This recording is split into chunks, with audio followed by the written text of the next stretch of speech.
Assalamualaikum warahmatullahi wabarakatuh. Saya Azhari bin Adam, nombor metrik 274120 dari PSUUM KL.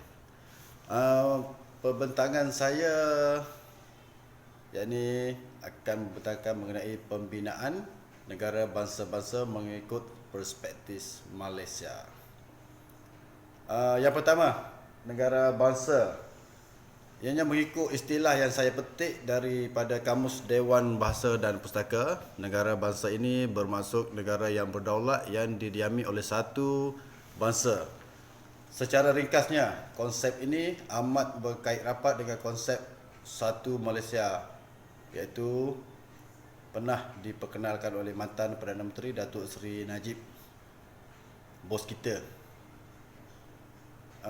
Ini kerana Malaysia didiami oleh rakyat yang berbilai jenis kaum, agama, bangsa dan bahasa. Walaupun begitu, kita masih kekal harmoni dalam masyarakat kita, dapat hidup bersama dengan bangsa-bangsa yang lain yang berlainan adat dan budaya serta agama. Kenapa saya mengatakan begitu? Okey, kita tengok buktinya. Dalam Malaysia, kita dapat berkongsi satu bahasa yang sama, iaitu sebagai contoh bahasa Malaysia, Cina, Melayu, India, semua majoriti cakap bahasa Melayu lah. Dan kita berkongsi adat dan budaya. Jadi kita adalah bangsa Malaysia. Yang kedua, apakah ciri utama pembinaan negara bangsa ini? Okey, pembinaan bangsa ini ianya boleh diukur dari tiga perspektif utama, iaitu pertama, melalui aspek kenegaraan. Yang kedua, aspek kenegaraan. Dan yang ketiga, aspek kebangsaan. Okey, saya hurai satu persatu. Konsep kenegaraan perlu, iaitu konsep kenegaraan perlu ditanam dan dipupuk dalam diri setiap rakyat negara itu demi keutuhan negara sebagai kumpulan sosial. Semangat kenegaraan ini boleh ditanam melalui simbol-simbol yang mewakili keutuhan negara seperti bendera Malaysia.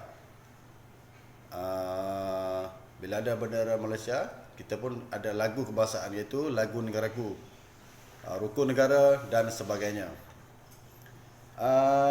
Isi yang ketiga, poin yang ketiga, dalam hal ini ianya tidak dapat dinafikan bahawa ramai lagi rakyat, terutamanya anak muda, belia-belia remaja yang masih kurang kesedaran mengenai negara bangsa-bangsa ini.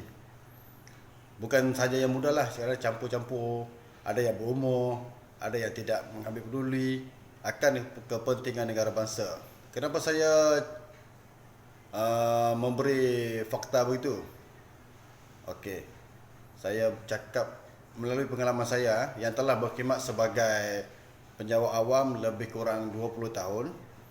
Saya banyak terlibat secara langsung dengan masyarakat yang berbilang kaum di Malaysia, sama ada foreigner ataupun lokal, yakni Indonesia ke, India ke, China ke, kaum kita sendiri, Melayu, India, Cina, Malaysia dan sebagainya. Mereka ni berurusan dengan rakyat tidak kira umur. Maksudnya sentimen perkauman masih lagi wujud, maknanya persahabatan dalam kalangan rakyat. Dan saya rasa perkara ini adalah sesuatu yang tidak sihat, dan setiap rakyat harus dididik sejak awal lagi mengenai negara bangsa. Pendidikan yang baik bermula daripada rumah, iaitu contoh terbaik, guru terbaik iaitu ibu dan bapa lah.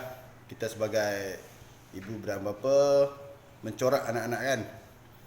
Oleh itu, ibu bapa memainkan peranan yang penting dalam memastikan anak mereka membesar menjadi seorang yang bersifat kenegaraan, berwibawa dan berjaya untuk agama, bangsa dan sebagainya.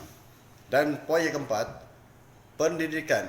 Pendidikan sejarah amat penting bagi memupuk perpaduan bangsa dan keberkesanan negara bangsa. Unsur penting dalam pengajian sejarah Malaysia. amat diperlukan kerana untuk mencapai hasrat negara bangsa yang sempurna. Ni bukan sesuatu yang senang dan mudah tau. Dan mungkin ianya akan mengambil masa untuk dicapai dalam waktu jangka yang panjang.